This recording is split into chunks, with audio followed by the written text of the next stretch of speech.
Hindi na namalayan pa ni Mireya na nakatulog pala siya habang nasa biyahe sila. At nang muli niyang imulat ang kanyang mga mata, napansin niyang karga na naman siya ni Rovan. Nakabalik na sila ng Manila at nandito na sila ulit sa mismong bahay kung saan siya nakatira. Nandito na ulit siya. Ibinalik na ulit siya sa bahay na ito at wala na siyang magagawa pa. Siguro, aasahan niya na lang na sa mga susunod na araw, mas lalo pa tong maghihigpit sa bawat kilos niya. Maayos silang nakarating ng kwarto, buong pag-iingat na inilapag niya nito sa kama, bago matiim na tinitigan sa mga mata. "Welcome back, honey." Nakangiting wika nito.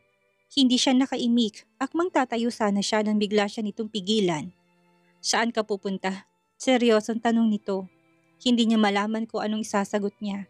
Napatitig pa nga siya dito ng ilang saglit pero kaagad din nag-iwas ng tingin nang mapansin niya nakatitig din ito sa kanya. Sa banyo. Magbabanyo ako." Nautal niyang sagot dito. Hindi niya alam kung bakit. Naiilang siya dito. Siguro dahil hindi na siya sanay na madikit ang katawan niya dito eh. Simula nang kumalat sa internet ang mga hubad niyang larawan, hindi na sila nakakapag-usap ng maayos ng kagaya sa ngayon. "Okay, masyado nang malaki ang tiyan mo at medyo hirap ka ng kumilos. Hayaan mong buhatin kita."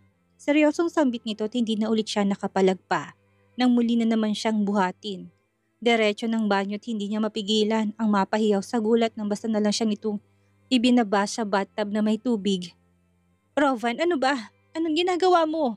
Angal niya dito pero wala siyang nakuhang sagot mula dito. Bagkus basta pa lang nitong itinaas ang kanyang suot na blouse at akmang huhubaran kaya dun ulit siya pumalag. "Ano ba? Ano bang ginagawa mo ha? Nababaliw ka na ba?" Hindi niya na nga mapigilan pang singhal dahil sa pagkabigla. Nababaliw na ba ang Rovan na to? Gusto siya nitong hubaran? Shit, hindi pa sila batino. Marami pa siyang gustong itanong dito, lalo na tungkol sa mga magulang niya. Hindi siya mapalagay hanggat hindi niya makikita ang mga ito, kaya ayaw niya na muna sanang mag-feeling close na naman ito sa kanya. Baka mamaya, bigla na naman siyang bumigay at lalong hindi siya makakawala dito. Ngayon pa ba naman na kasal na ito kay Feliz? Wala siyang balak na maging kabit, no? I miss you. I miss you so much. Ilang buwan na ding hindi ako nakakapaglambing sa'yo. Don't worry, bago natin to gagawin, nagtanong na muna ako sa doktor mo na kung pwede pa ito noong sinabi niya na safe naman daw sa isang buntis ang makipag-sex. Wala naman sigurong dahilan para hindi ka pumayag, hindi ba? Seryosong tanong nito. Hindi niya tuloy malaman kung ano mararamdaman niya. Talaga palang nagtanong sa doktor ang gagong ito. God, hindi pa to nahihiya. Wala sa sarili na patitig siya dito at hindi niya mapigilan ang mapalunok ng sarili niyang laway. Lalo nang mapansin niya sa mga mata nitong matinding pagnanasa. Wala na rin siyang nagawa pa na tuluyan na nitong hubarin ang kanyang blouse. Hindi niya din mapigilan ang makaramdam ng nerbiyos. Gosh, talaga bang gagawin nila to? I mean, paano? Malaki ng kanyang tiyan at isa pa nahihiya siya dito kay Rovan. Hindi na siya sexy eh. Rovan. Stop! Hindi niya na naituloy pang sasabihin niya nang bigla na lang nitong angkinin ng labi niya. Nung una marahan ang paraan ng paghalik nito sa kanya. At hindi naman nagtagal, naging mapusok na to. Hindi niya tuloy mapigilan ang mapaungol. Mangiilang minuto din nagtagal ang halik nilang dalawa. Bago pa kawalan nitong labi niya, masuyo siyang tinitigan sa muka bago matamis ng ngumiti. I love you, Han. Sinasabi ko na nga ba eh. Mahal mo rin ako, hindi ba? Hindi mo pwede sabihin na hindi dahil ramdam ko yun sa labi mo. Seryoso nitong sambit. Hindi niya mapigilan na mapalunok ng sarili niyang laway. Mahal nga niya ba itong si Rovan? Abat oo naman. Hindi niya ibibigay ang katawan niya dito kung hindi niya ito mahal at lalong hindi siya magpapabuntis dito kung hindi. Kaya lang may halaga pa ba kung mahal nilang isa't isa? Lalo na't kasal na ito kay Feliz. Yes, si Feliz. Tsak niyang magagalit to sa kanya kapag nakita siya nito ulit. Binayaran pa naman siya ng 2 milyon para lumayo. Tapos malalaman ng babaeng yun na nandito na ulit siya sa tabi ni Rovan. Gosh, Rovan, ikinasal ka na sa ibang babae. Hindi naman siguro appropriate na tanungin mo ko sa mga ganyang bagay. Paano si Feliz? Seryosong tanong niya dito. Don't mind her. Wala akong pakialam sa babaeng yun. At sino bang nagsabi sa'yo na kasal na kami? Seryosong tanong nito. Hindi niya naman maiwasan ng magulat. Ha? Anong? Balita ko, 2 beses pumunta si Feliz dito sa bahay na wala ako. Sabihin mo sa akin, siya bang tumulong sa'yo para makaalis ka? Muli nitong tanong. Wala sa sariling dahan-dahan siyang tumango. Shut that lady. Makikita niya. Makikita ng babaeng yun. Galit nitong bigkas. Lalo naman siyang nagtaka. Ano bang nangyayari? Nagsinungaling ba sa kanya si Feliz? Kung ano man ang sinabi sa'yo ng babaeng yun, huwag na huwag mong paniniwalaan. Hindi kami ikinasal ni Feliz at malabong mangyari yun. Kilala mo ko, Mireya. Lahat ng sinasabi ko sa'yo ay tinutupad ko. At sa tanang buhay ko, never pa ako nagsinungaling sa'yo. Seryosong wika ni Rovan sa kanya. Ibig mong sabihin, nagsinungaling sa akin si Feliz? Seryosong tanong ni Mireya kay Rovan. Napansin niya na tigilan to. Mula sa pagkakatunghay sa kanya sa bathtub, tumayo ito't seryosong tumitik sa kawalan. Sinabi ko naman sa'yo na ako lang ang papaniwalaan mo, hindi ba? Lahat ng sinasabi ko totoo. Never ako nagsinungaling sa'yo, Mireya. Seryoso nitong sagot sa kanya. Pero may pinakita siyang marriage contract. Sinabi niya sa akin na last month pa kayong naikasal, Rovan. Seryosong sagot niya dito. Napansin niya na pati imbagang ito, ilang saglit siyang tinitigan bago malakas na napabuntong hininga. Enough this topic.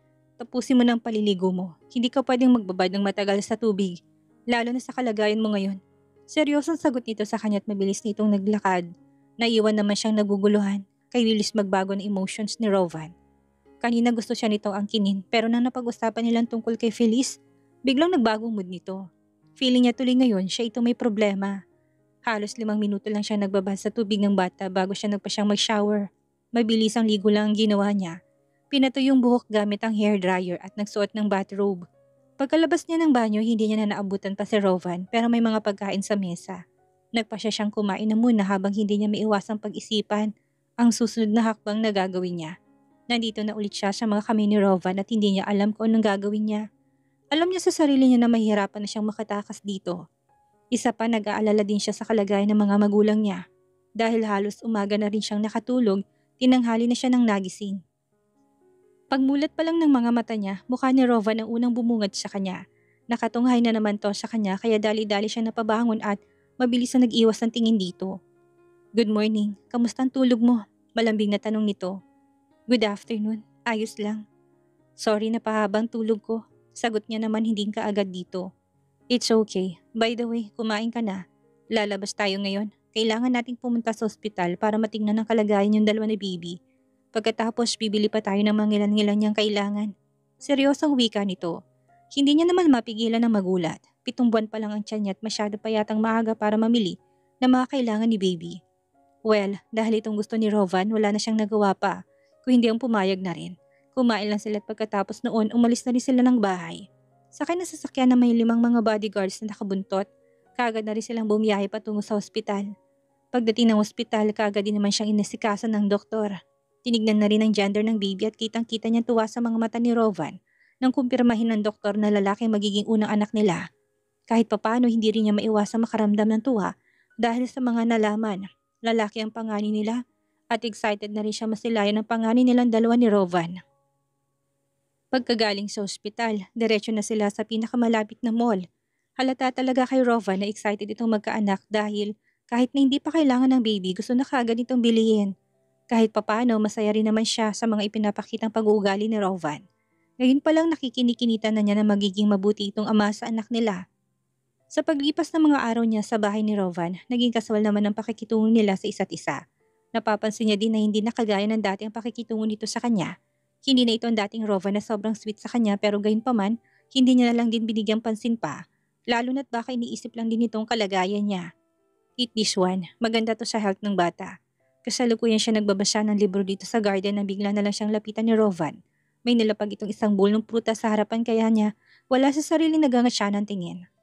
Rovan, I am full. Kakatapos ko lang kumain ng breakfast.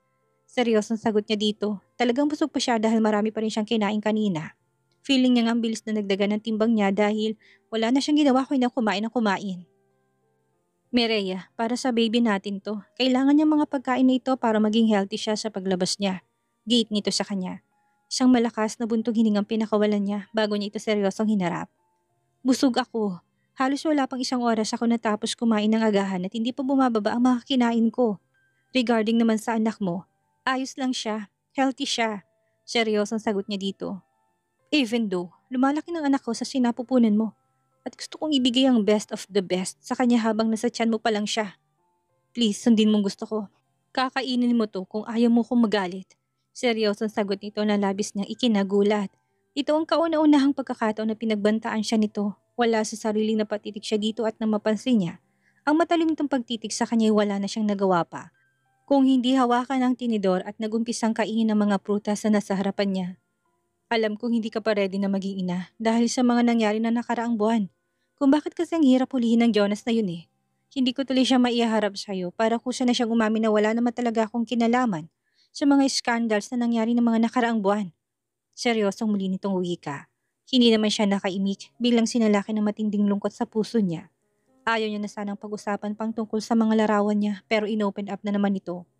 Hindi na kailangan at ayaw ko na rin sanang pag-usapan pang issue na yan. Total nabura ng mga larawan na yon kaya hindi ko na kailangan pang huntingin si Jonas dahil ayaw ko na rin makaharap ang lalaking yon. Seryosong sagot niya dito. Are you sure about it, Maria? Tell me, mahal mo pa rin bang lalaking yon? Seryosong tanong nito na labis niya kinagulat. Ano ba? Si Rovan pa bang kakaharap niya ngayon? Bakit parang kakaiba siya ngayon? Parang hindi na siya kagaya ng dati. I'm tired. Gusto ko nang magpahinga. Ibig sasagutin niya ang tanong nito, mabilis na siyang nagpaalam. Siya na lang iiwas at baka magkainitan pa sila. Hanggat maaari, ayaw niya pag-usapan ng tungkol kay Jonas. Nakalimutan niya ng lalaki niyo na tuloy na siyang nakamove on. Wala na siyang ibang gusto sa ngayon, kundi ang maayos na maistilang ang sanggol na nasa sinapupunan niya. Habang naglalakad papasok ng bahay si Mireya, hindi niya na rin napansin pang malungkot na nakasunod na titig sa kanya ni Rovan. Kung alam lang ni Mireya, sobrang nasasaktan ni si Rovan sa paraan ng pakikitungo niya dito. Mahal ni Rovan si Mireya at walang duda yon. Mabilis na lumipas ang 2 buwan, nagising na lang siya sa matinding pananakit ng kanyang tiyan. Mabuti na lang talaga at katabi niya si Rovan sa pagtulog dahil binabantayan din nito ang panganganak niya kaya mabilis niya na itong nakalabit.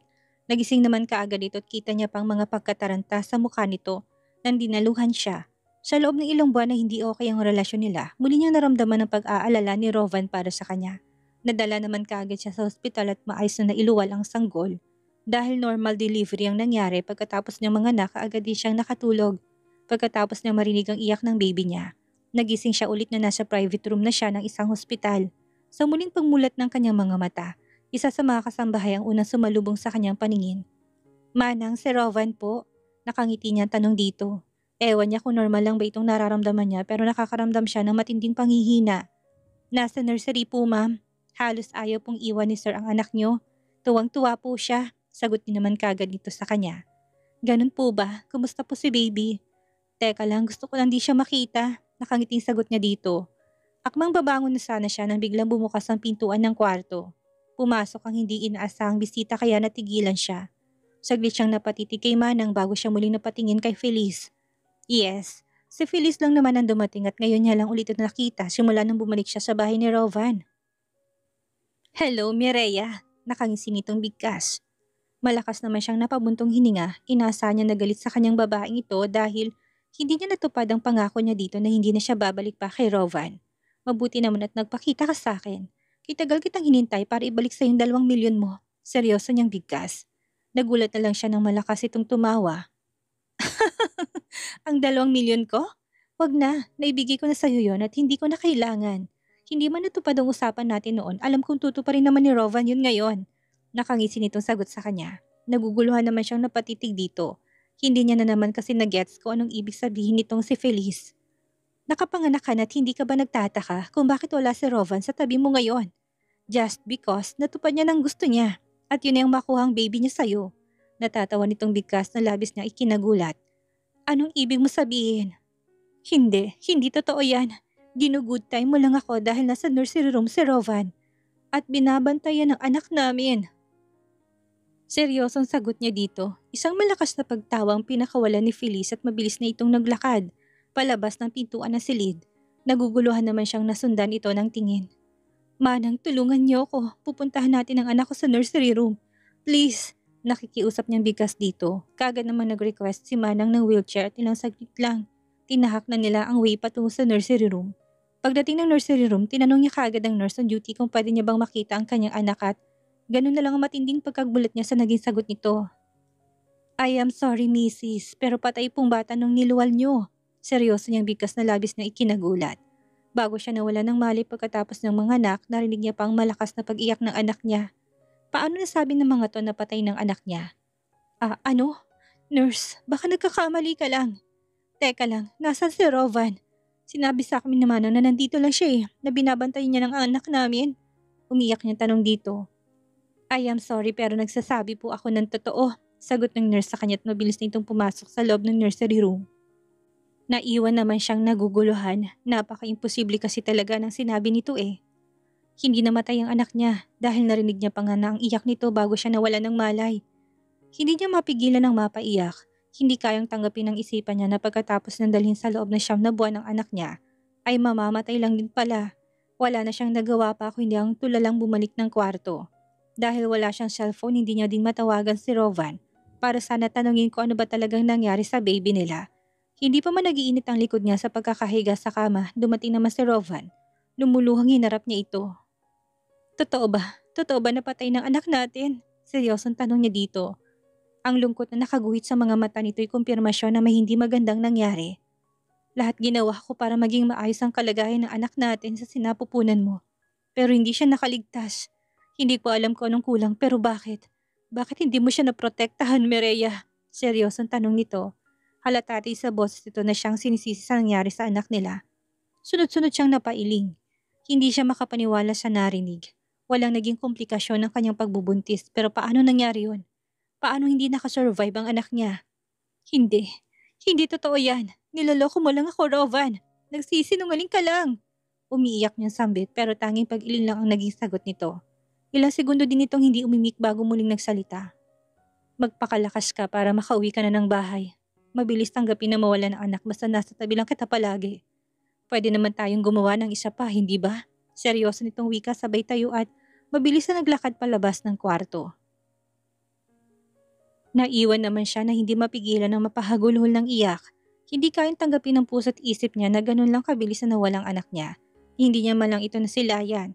Isa pa, para siyang biglang sinampal sa sinabi kanina ni Rovan. Ayos lang daw dito na mawalan sila ng anak dahil pwede pa naman silang gumawa ulit. Gosh, ano bang mindset meron si Rovan at bakit ganun na lang kabilis nito tanggapin ang mga nangyari? Hindi niya talaga maintindihan na lalaki minsan niyang minahal kahit siya sobrang naguguluhan na. Sa paglabas niya ng hospital, naramdam ni Mireya ang malamig na pakikitungo sa kanya ni Rovan. Ilang beses niya din itong tinanong kung nasaan ang katawan ng anak nila pero hindi siya nito nabigyan ng maayos na kasagutan. Halos ayaw siya nitong kausapin. Iniisip niya na lang na siguro masyado rin itong nasaktan sa mga nangyari. Hanggang sa muli siya nitong inuwi sa bahay. Yun nga lang ganun na lang ang pagkagulat niya nang pagkapasok pa lang siya mataas na gate ng kotse. Na sinasakyan nila nakita niya na kaagad si Feliz. Nasa garden to tabala sa mga halaman. Anong ibig sabihin nito? Bakit nandito si Feliz? Nagtatakang tanong niya kay Rovan. Napansin niyang matiim siya nitong tinitigan sa mga mata bago to sumagot. She's my fiancé and she's pregnant with our baby. Sagot nito na labis niyang ikinagulat. Ilang saglit niya siya natigilan bago mapaklang tumawa. At ako, anong gagawin ko sa bahay na to, Rovan? Bakit mo pa ako inuwi dito kung may fiancé ka na pala? Seryosong tanong niya dito. Hindi niya na maintindihan ang mga nangyayari sa paligid niya. Hindi niya na din alam kung anong klaseng sakit ng kalooban ng matatamon niya sa bahay na to. Ikaw ang mahal ko. At dapat lang naman natili ka sa tabi ko. Casual nitong sagot at mabilis na itong bumaba ng kotse. Naiwan naman siyang hindi na mapigilan ng pagpatak ng luha sa kanyang mga mata. Ano bang akala ni Rovan sa kanya? Na isa siyang tau-tauhan at kaya nitong diktahan siya sa lahat ng oras? God, napaka-imposible ng lalaking yun. Hindi man lang naisip ang posible niyang maramdaman kung sakaling makita niya si Feliz. Masama ang loob nang bumaba siya sa kotse. Kitang-kita ng dalawa niyang mga mata kung paano lapitan ni Rovan si Feliz at hinimas ang tiyan nito. Hindi niya mapigilan na maikuyom ang kanyang kamaot, mabilis na siyang naglakad papasok ng bahay. Kaya pala ganun na lang kabilis kay Rovan na tanggapin na patay ng anak nila dahil magkakaanak naman pala ito sa ibang babae. Mga immoral. Sa bagay, ano pa nga bang posible niyang magagawa? Wala na, lalo na't nagmumukha lang naman siyang tau-tauhan sa paningin ni Rovan. Hindi man lang ito naisip na nagluluksa din siya sa pagkawala ng anak nila. Walang kwenta at kung alam niya lang na mangyayari to, hindi na siya na nagkunwari na may amnesia. Umpisa pa lang. Hindi sana siya nasasaktan ng sobra-sobra ngayon. Hindi man lang ito nagawang tanungin siya kung ayos lang ba siya. Basta na lang gumagawa ng mga bagay na kagulat-gulat. Pagkapasok niya sa loob ng kwarto, Padapa siyang nahiga sa kama. Umiiyak siya ng umiyak hanggang sa makatulog siya. Nagising na lang siya sa mahinang haplos sa likuran niya. Dali-dali siyang bumangon at nagulat pa siya na sumalubong sa paningin niya si Rovan. Bakit? Walang gana niyang tanong dito. Napansin niyang ngumiti ito pero kaagad niyang iniwas ang tingin dito. Hindi niya alam kung magkakasundo pa ba sila. Siguro hindi na tatanggapin niya na lang sigurong habang buhay na siyang ganito. Nakakulong sa bahay nito at magiging parang isang laruan nitong si Rovan. I know na nagulat ka sa presensya ni Feliz. Pero maniwala ka sa akin, anak lang ang kailangan ko sa kanya, Mireya. Hindi siya titira ng matagal dito sa bahay at pagkatapos niyang manganak, aalis din siya. Seryosong wika nito, malungkot siya ng pangiti at nag-iwas ng tingin dito. Rovan, tama na. Hindi mo ko pag-aari para magdesisyon ng mga bagay-bagay na hindi mo ko sinasangguni. Nakakasakal ka na kasi eh, seryosong sagot niya. Napansin niya biglang pagtalim ng mga mata nitong nakatitig sa kanya. Tiimbagang siya nitong tinitigan at takmang haplusin na naman ng pisngi niya pero mabilis niyang iniwas ang mukha niya dito. Hindi ko alam kung bakit kita minahal ng sobra, Mireya. Kahit na ano pang sabihin mo, hindi ko pakikinggan pa. Manhid na ang puso ko sa lahat ng pambabaliwala mo sa akin at hindi mo ko matatakasan. Kahit na anong gawin mo. Seryoso nitong wika. Hindi niya na ulit napigilan ng maluha. Ano bang klaseng buhay to? Paano siya umabot sa ganitong sitwasyon? Binayaran ka ni Feliz noon ng 2 milyon para layuan ako. Dapat sa akin mo nalang sinabing kailangan mo naman pala ng pera. Dahil kaya ko namang ibigay sa'yo yon. Pinahirapan mo pa ako na hanapin ka. Muli nitong bigkas. Tapos na yon. Matagal nang tapos at ayaw ko nang pag-usapan pa. Seryosong sagot niya. Ang hilig na lalaking ito na pag-usapan ng mga bagay na matagal nang nangyari. Ano yun? Flashback na lang palagi para silipin lahat ng mga pagkakamali na nagawa niya noon?